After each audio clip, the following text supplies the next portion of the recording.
నేను ప్రతిసారి cinema ticket కల్లా మీ దగ్గరికి రావాల్సి వస్తుంది, అప్రోచ్ అవ్వాల్సి వస్తాను. నేనంటే ప్రొడ్యూసర్ ఎవరైతే వాళ్ళు గవర్నమెంట్కి వెళ్ళాల్సి వస్తుంది. వెళ్తాంటే రకరకాలు, ఇప్పుడు ఈ అపోజిషన్ వాళ్ళని ఒకళ్ళు, మన వాళ్ళని ఒకళ్ళు, మన వాళ్ళకని ఇచ్చారని ఒకళ్ళు.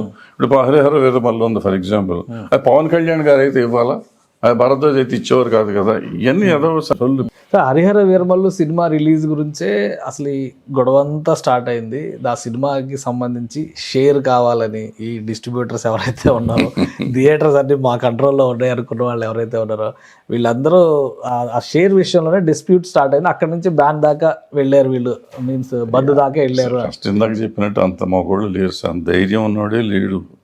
ఇప్పుడు ఆయన ముందు దుర్గేష్ గారు మాట్లాడగానే వీళ్ళకి ఆల్రెడీ ప్యాంట్లు తడిచిపోయినాయి. ఇప్పుడు గవర్నమెంట్ నుంచి స్టేట్మెంట్ వచ్చిందనేసరికి పరిస్థితి ఎట్లా ఉందో మీకు అర్థమవుతుంది చూస్తాను.